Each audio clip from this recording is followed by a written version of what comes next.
감사하는 이유가 있을 때에 더 좋은 감사가 나오게 됩니다. 감사하는 이유가 없는데 자꾸만 감사하라고 자꾸만 얘기하면은 이거는 강요에 의한 감사가 되겠지요. 갓난아기가 진정한 감사를 알고 감사하는 것은 참 쉽지 않습니다. 또 어떤 사람은 시험이 찾아오고 지금 삶이 시련을 겪고 있는데 감사한다는 것도 정말 쉬운 게 아닙니다. 그건 고역의 감사지요. 그러나 감사하는 이유를 시련 중에서도 찾을 수 있는 사람, 감사할 수 있는 이유를 찾아가는 그 여정이 쉽지 않아요. 하나님의 은혜가 있어야 돼요. 그러니까 오늘 저나 여러분들이 이 감사하는 이유를 찾아가는 여정이 비록 좁고 협착하고 힘들어도 그 이유를 찾아내야 됩니다. 그래서 더 좋은 감사가 나와요. 오늘 본문을 보시면은 문둥병자 10명이 나오죠. 서울대학병원에서는 이 문둥병을 이렇게 정의합니다.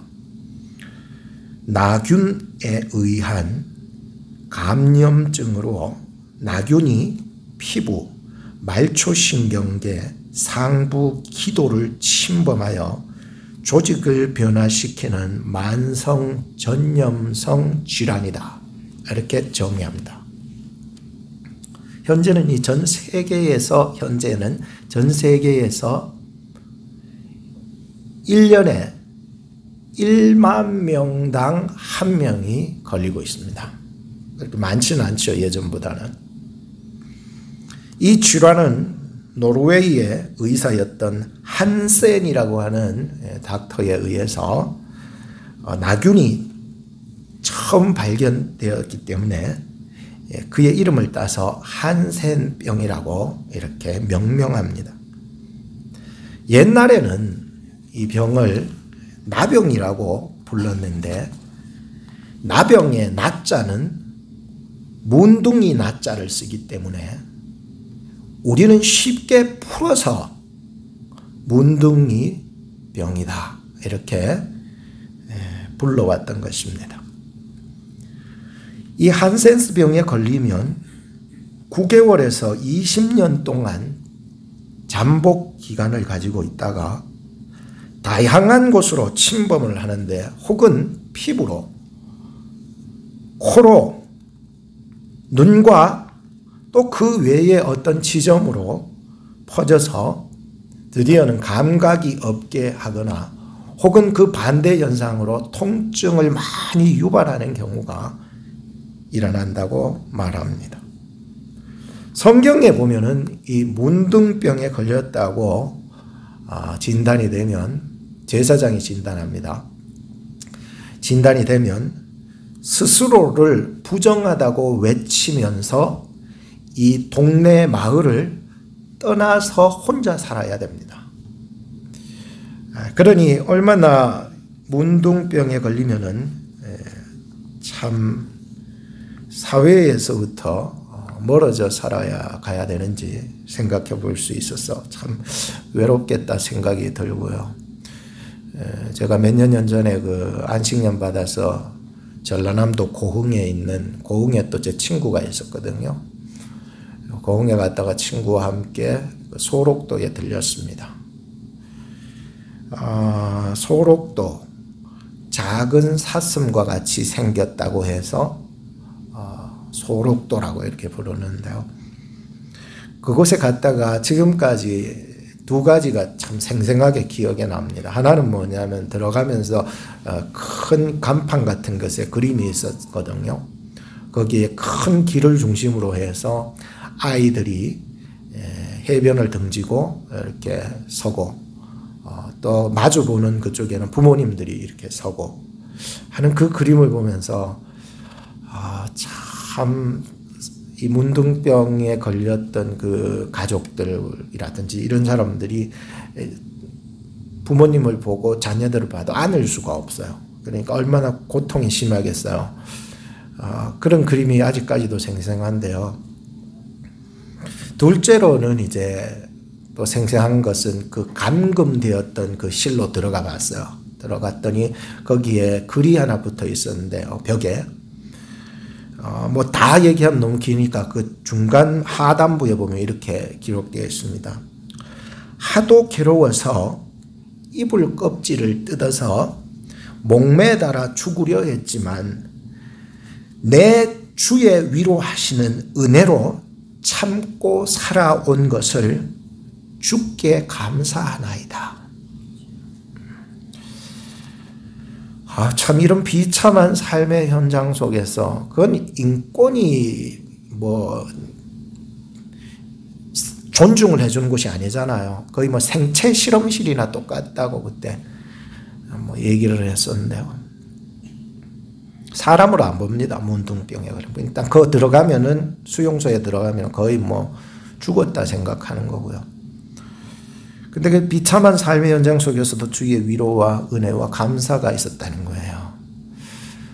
오늘 이렇게 이강민 장로님 부모님 어머님 소천하시고 또 이영신 권사님이 얘기를 나누면서 참 이런 어려움 속에서도 감사하다고 그러더라고요.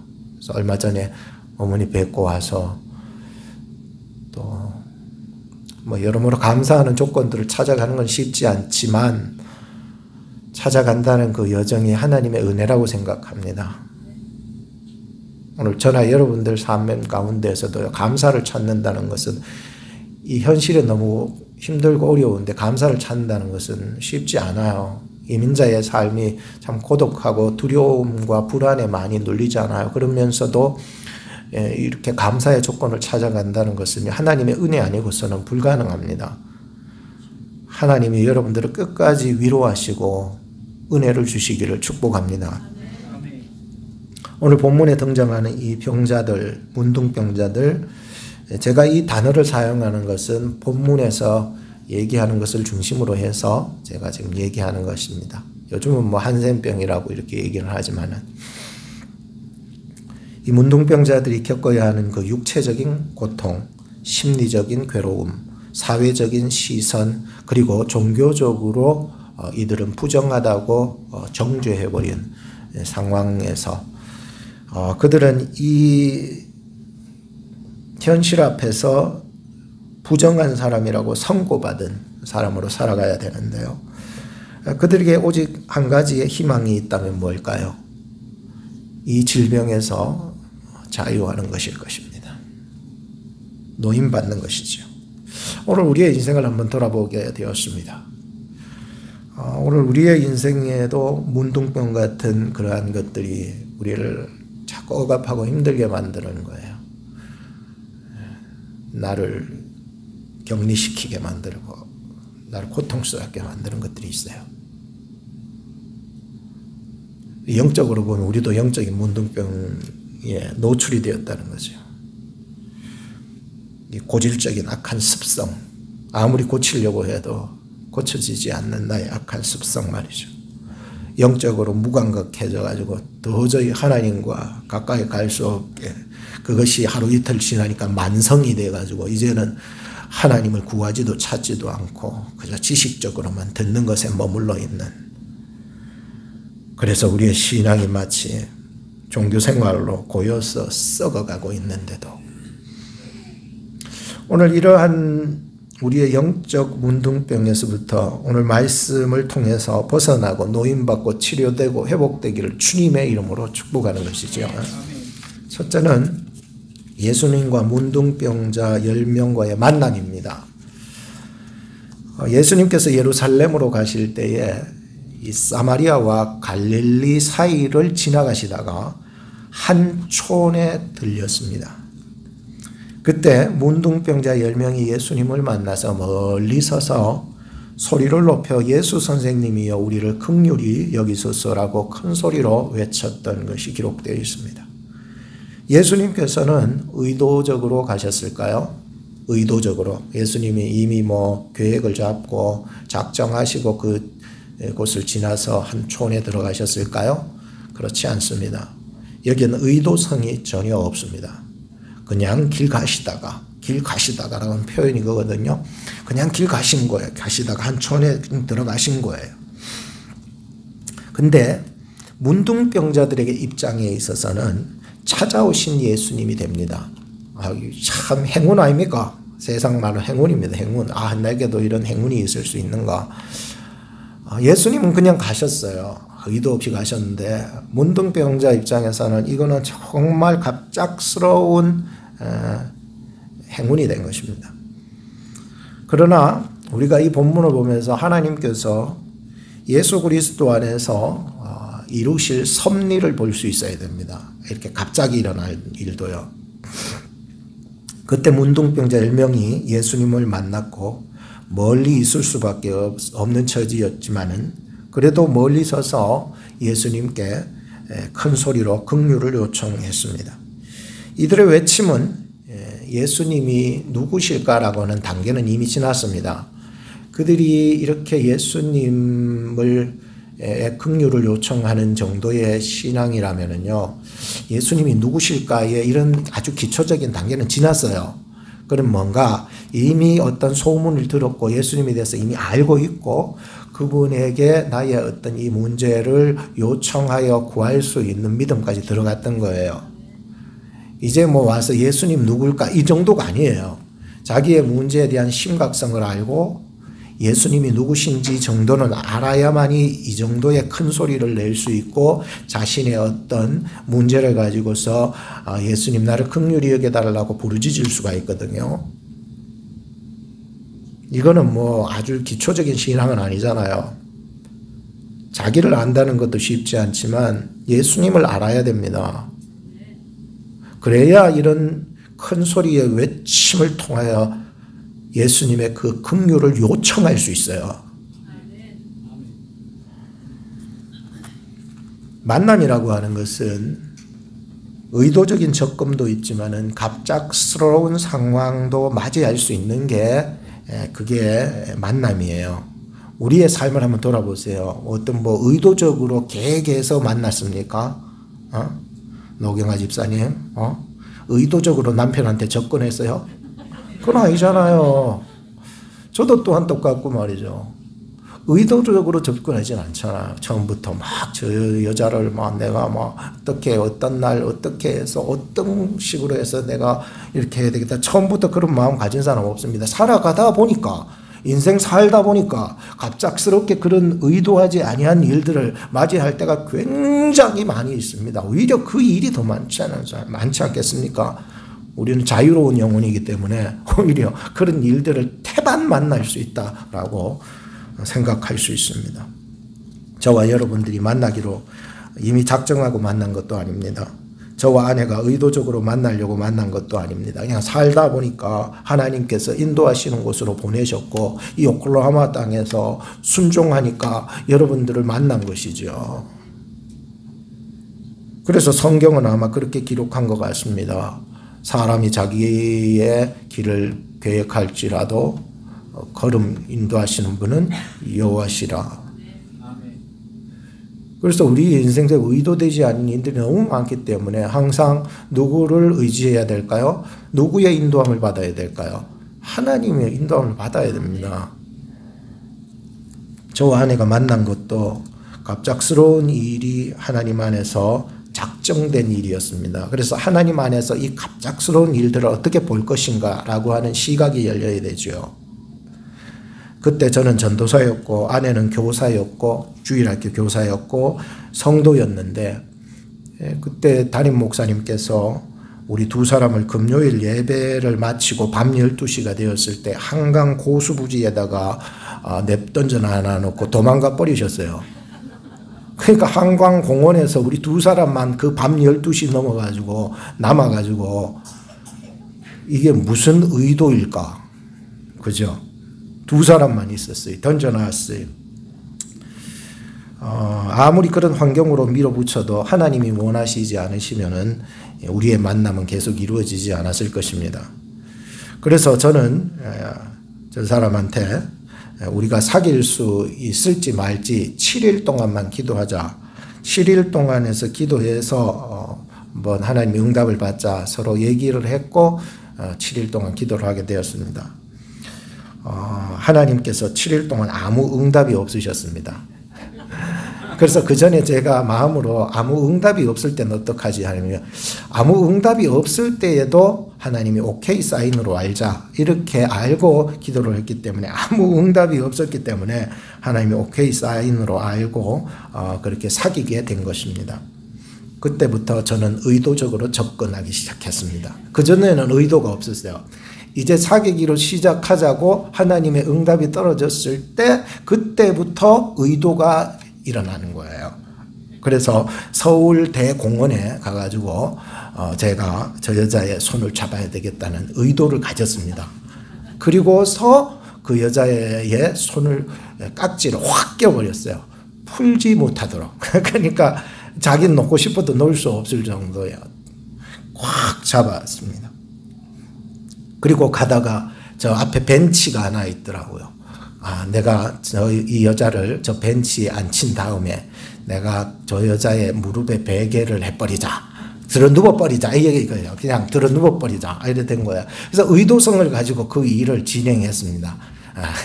그래서 그 일이 성사되었습니다.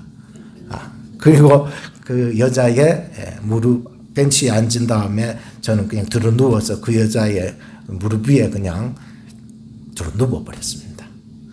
죽든지 살든지 나든지 말든지 말했어요. 근데 그때 그 여자가 가만히 있었습니다. 그때부터 저는 의도적으로 더욱 시도하기 시작했고 드디어 얼마 후에 사랑의 입맞춤으로 의도성을 가지고서 이끌어 나가면서 결혼에 골인해서 지금 이렇게 재밌게 살고 있습니다.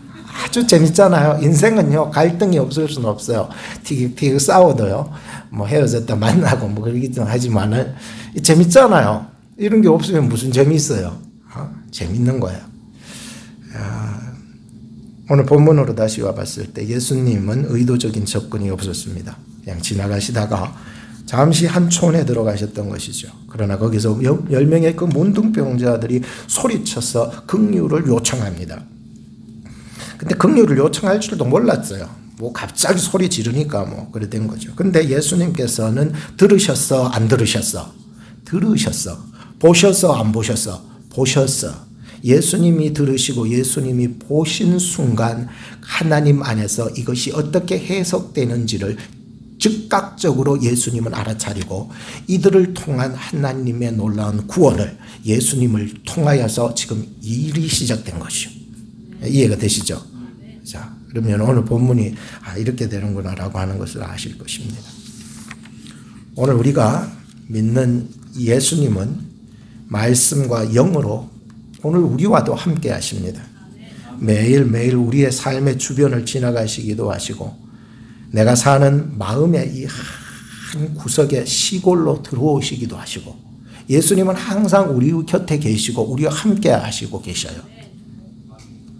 그럴 때 우리 자신의 문제를 믿음으로 예수님께 긍휼 요청을 했을 때 예수님께서는 기막힌 사람도 아니고 눈이 가려진 분도 아니십니다. 손이 짧은 것도 아니고 말이 없으신 것도 아니에요.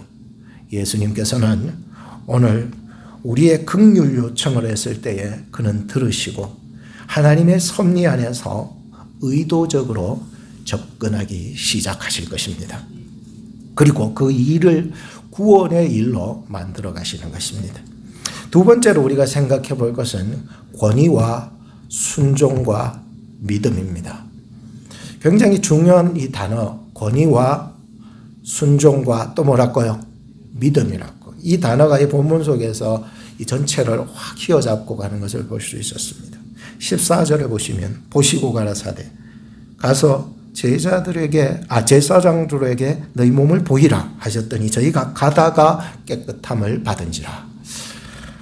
예수님께서 하셨던 이 일의 가장 중요한 핵심은 그들에게 이루어지지 않는 일을 마치 이루어진 것처럼 여기며 나아가라고 테스트합니다. 아무런 치유의 기미도 전혀 안 보였어요. 좀 어떤 문둥병의 어떤 기미가 있어야 되는데 치료받는 어떤 과정이나 이런 게 전혀 없었어요. 그냥 무턱대고 예수님은 말씀하십니다. 너희 몸을 제사장에게 보이라고 하신 것이죠. 여러분 생각해 보세요. 문둥이라고 해서 생각이 없는 줄 아세요? 문둥이도 감정 있고요, 생각 있고요, 다 있습니다. 근데 자기한테 어떤 기미도 안 보이는데 그냥 제사장에 가서 너희 몸을 보이라고 얘기를 하시는 것이 이성적으로는 전혀 안 맞았어요. 안 맞다고요. 그런데 이건 뭐 어떻게 해야 될지 뭐 그런 것도 없습니다. 그들은 한 명도 의심하지 아니하고 예수님의 말씀을 따라 그곳으로 가고 있었습니다. 제사장들이 가고 있었다는 기미가 없어요. 기미가 없어요. 뭐 희망도 없어요. 전혀 뭐 징조도 없어요. 아무것도 없어요. 그래서 오늘 본문을 보면서 세 가지 중요한 단어가 이 본문을 이끌어 나가는 것을 알았어요. 첫째는 권위입니다. 권위라고 하는 것은 중요하죠. 가장 이 본문에서 첫 번째로 꽂을 때 뭘 꽂을 수 있냐면 권위. 무슨 권위? 예수님의 권위. 무슨 권위? 예수님의 말씀의 권위. 이것이 가장 첫째로 꼽혀야 되는 거예요. 순종보다도 오히려. 예수님의 권위 말이에요. 예수님의 말씀의 권위 말이에요. 우리의 인간이 가질 수 없는 그 창조적인 권위 말이에요. 치유하시는 권위 말이에요. 회복하실 수 있는 권위 말이에요. 우리의 인생의 문제, 어떤 문제라도 이 문제 속에 들어오셔서 그 말씀이 역사하시고 그 말씀 속에서 그 모든 문제들이 변화될 것에 대한 어떤 이러한 권위 말이죠. 이 권위에 대한 문제가 우리에게 확 있어야 되는 거죠. 둘째는 순종입니다. 이것은 예수님께서 인간들에게 바라시는 영적인 질서입니다. 뭐라고요? 영적인 질서예요. 순종은 질서예요. 예수님, 나도 백부장, 이 100명의 군사를 거느리는 백부장인데 예수님 뭐만 하시면은 그대로 된다고? 이 권위예요. 이거는 영적인 질서예요. 이게 순종이에요. 그러니 순종은요, 아무나 못해요. 내가 뭐 하려고 니한테 순종해. 이래 되는 건데, 하나님의 은혜가 있기를 바라요. 이런 은혜가 있어야 더 큰 축복으로 나가요. 하나님 나에게 예수님이 말씀하실 때 온전한 복종을 이룰 수 있도록 도와주세요. 온전한 복종이 우리의 최종 목표 아닙니까? 예? 부족해도 온전한 목표로 나가야 되는 거예요. 그 자리에 온전한 복종에 딱 이르렀을 때에 하나님이 은혜 주시는 거예요. 셋째는 믿음입니다. 본문에서 믿음이라는 말은 없습니다. 없지만 제가 이 본문을 몇 번 보면서 이 본문 전체에서 믿음이라는 말은 없어도 이 말씀하시는 예수님을 믿는 믿음이 전제되고 있었다는 것을 알 수 있었어요. 믿음이란 없지만 전제가 되고 있었어요. 그래서 이 믿음이 없이는 예수님의 권위도 무시가 될 것 같아요. 믿음이 없으면 순종하라는 것도 무시할 것 같아요. 믿음이라고 하는 것은 그만큼 우리를요, 예수님 또 우리로 순종하게 하는 것들을 순종하게 하는 그 기본 전제 조건이 되는 게 믿음인 거예요. 믿음이 이 전체 문장들을 배경을 쫙 깔아주고 있는 거예요. 그래서 그들은 믿음으로 권위 앞에 순종했던 것입니다.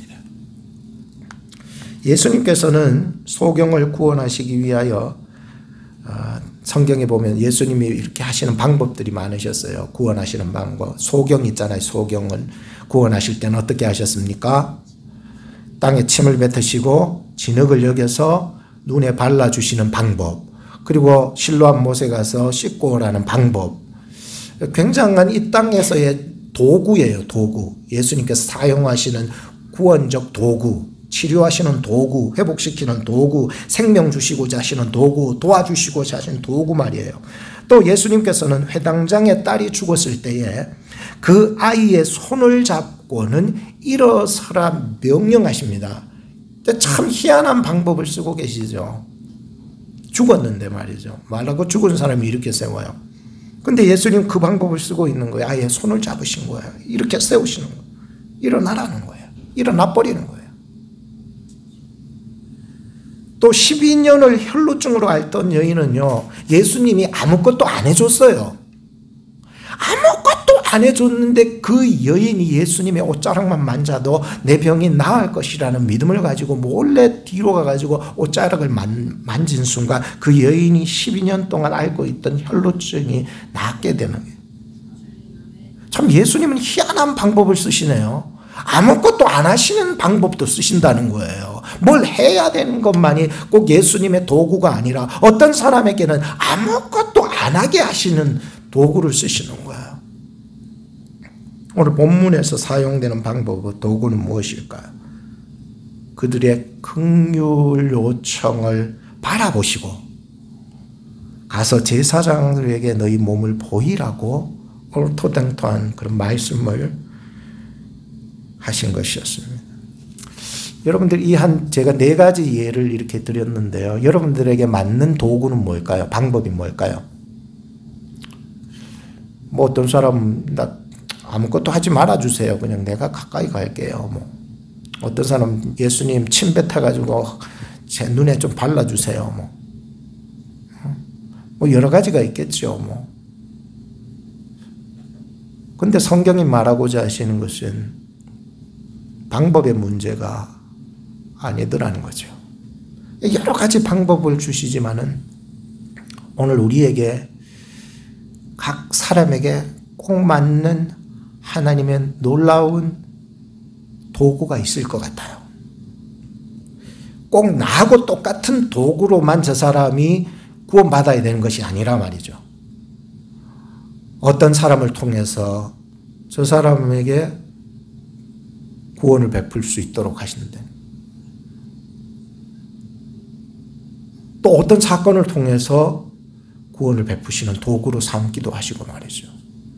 그런데 아무것도 안 하는데도 하나님 그를 구원하시는 놀라운 일을 벌이시기도 하시고 말이죠. 근데 이 본문을 보면서 참 여러 가지 도구를 쓰지만 우리에게 영원히 변치 않는 도구가 뭘까 한번 고민하면서 이게 뭘까? 그것은 예수님 자신과 예수님의 말씀과 예수님이 우리에게 행하신 십자가의 사건과 부활의 사건이야말로 영원히 변치 아니하는 우리의 구원의 도구가 되겠다라고 생각이 들더라고요. 여러분들의 구원의 도구가 뭐냐는 거예요. 본질적으로 보면은 복음이죠. 예수님이 날 위해서 버려주신 사건, 그 예수님 자체, 예수님이 하신 말씀, 복음인데요. 그것이 이 땅에서 살아가는 우리들에게 어떻게 적용되고 어떤 도구를 통하여서 우리에게 다가오셔서 우리를 구원하실지 한번 고민하게 했다라고 하는 것입니다. 지난주에 저는 레리 워너의 Journey with Jesus라고 하는 책을 보기 시작했습니다. 4주간의 이거를 읽어가면서 4주간의 그 일기를 써내려가는데 여러분들 시간 있으면 꼭 한번 사보시기 바랍니다. 하나님의 사랑이 내한테 얼마나 위대하게 나타나는지 발견하기 시작했어요. 이걸 써내려가면서, 이 일기를 써내려가면서. 그래서 시를 하나 쓰게 되었는데요. 그런 요청도 있어가지고 시 하나 쓰라고 그래서 썼는데, 여러분들한테 부끄럽지만 하나 소개시켜주고 한 결론을 짓겠습니다. 시간이 가기 때문에. 제목은 지금도 나는 그 사랑 안에서 폭격을 당하고 있습니다. 나의 병든 침상 곁에 머물러 기도하시는 끊임없는 주님의 사랑, 다 주시고도 하나뿐인 아들까지 주신 아낌없는 사랑, 나같이 은혜를 모르는 자에게도 주님의 사랑은 사치스럽고 낭비적이셨을 텐데, 그럼에도 흐르고 넘치게 주시는 사랑, 주의 사랑은 경이롭고 무차별적이고 무한하고 무조건적으로 퍼부으십니다. 나는 정신을 차리기 힘들고 지금도 그 사랑 안에서 폭격을 당하고 있습니다. 이렇게 한번 적어봤어요. 뭐 신지 뭔지 모르지만은 참 여러분들에게도 하나님의 그 넘치는 사랑의 넓이와 길이와 높이와 깊이가 충만해지기를 주님의 이름으로 축복합니다. 아멘. 결론적으로 참된 믿음이라고 하는 것은요, 예수님께 고침받은 것으로 끝난 것이 아니라는 거예요. 그것이 하나님께 영광이 되고 예수님께 나아가서 감사로 이어질 때에 그것이 예수님이 찾으시고 인정하시고 구원하시고자 하시는 길로 인도함을 받을 수 있게 됩니다. 나 이미 예수 믿어서 나 이미 천국 보장받아서 거기서 끝나지 마세요. 그 후에 내가 하나님의 은혜를 받고 사랑을 받았으면, 구원을 받았으면 그 후에 내가 어떻게 하나님께 영광이 되고 예수님께 감사로 표할 수 있는지까지 나아갈 때에 그 사람이 예수님께서 주시는 더 큰 은혜와 영원한 생명의 길로 인도함을 받게 된다는 거예요. 그냥 내가 교회 나왔으니까 끝이다 이런 거 아니잖아요. 왜 본문이 얘기하고 하는 것은 바로 강조하고자 하는 것은 이거였습니다. 이거였다는 거예요. 유대인들이나 바리새인들이나 서기관들이나 종교인들, 대제사장들은 그저 그냥 형식적인 어떤 예배 틀에 갇혀가지고 이것으로서 만족하는데 그쳤잖아요. 예수님께서 이 비유를 통해서 이것을 강조하고 있는 거예요. 9은 그냥 고침받아서 다 어디 가버렸는데 만족하고 좋아하고 그것으로 끝났는데, 하나만 예수님께 찾아왔던 거예요. 그리고 하나님께 영광 돌리며 그의 어떤 사례, 즉 감사를 예수님께 표현해 주었던 것을 보게 돼요. 오늘 우리의 신앙이 이 한 사람이 가야 하는 길을 가야 하지 않을까요? 누구나 쉬워요. 그냥 주여 주시옵소서, 응답받았어요, 끝났어요. 참 어떻게 하라고요. 그런데 10명 중에 한 사람은 달랐어요. 우리는 인생을 살아가면서 이 다른 길을 가야 되지 않을까요? 쉬운 길은 아니에요. 정말로 그 길이 하나님의 은혜 아니고서는 갈 수 없는 길이에요.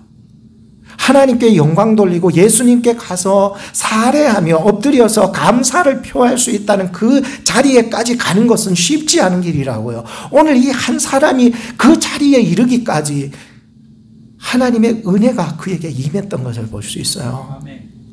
은혜 없이는 갈 수가 없어요. 그 사랑 없이는요, 이 감사의 자리까지 갈 수 없다고요. 그것은 그냥 마지못해 억지로 가는 감사겠지요. 감사의 자리까지 나아가는 것은요, 하나님의 은혜로만 가는 거죠. 그래야 진짜 감사가, 하나님께 나의 모든 삶을 영광스럽게 드릴 수 있는 그런 감사가 이제부터 일어나는 거 아니겠습니까? 내 기도했더니 이것도 들어주시고 저것도 다 받았어, 이젠 끝. 그건 너무 불쌍하잖아요. 그건 세상 사람들이나 일반 종교인들이 형식적으로 가는 길 아니겠습니까? 우리는 그 가지 않는 길을 가야 합니다. 그건 뭐냐? 이제 내가 예수를 믿고 영생을 얻고 행복을 가졌고 기쁨을 얻었다면 그 후에 내가 이제 어떻게 하나님께 영광을 돌리며 예수 그리스도와 함께 걸어가야 될까 고민해야 하지 않을까요? 에? 늘 하나님 앞에 감사하는 거예요. 그래서 저는 여러분들에게 다시 한번 얘기합니다. 이 한 주간 감사에 대해서 좀 묵상하시고 그 이유를 찾아가면 분명히 더 좋은 감사의 조건을 하나님이 예비해 주신 줄로 믿는다. 아멘입니까? 이 믿음을 가지고 이 한 주간 여러분 살아가셔서 감사 꼭 10가지 기록하셔서 다음 주에 내드리는 그 종이 페이퍼에다가 잘 적어서 내시기 바랍니다. 선물이 있을 줄로 믿습니다. 그 선물만 발휘하라고 내가 지금 얘기하는 거 아니잖아. 그죠? 기도하겠습니다. 내게 감사할 수 있는 시간을 주심을 감사합니다. 이번 한 달을 어떤 어려움 속에서도 감사할 수 있는 하나님의 인도함을 경험할 수 있도록 도와주시옵소서. 형식적인 신앙생활에 만족하며 나 스스로를 의롭게 생각하지 않게 하여 주시고 내가 받은 사랑이 많기에 예수님께 다가가 감사할 수 있는 은혜의 자리에 항상 머무를 수 있도록 도와주시옵소서. 예수님 이름으로 기도합니다. 아멘.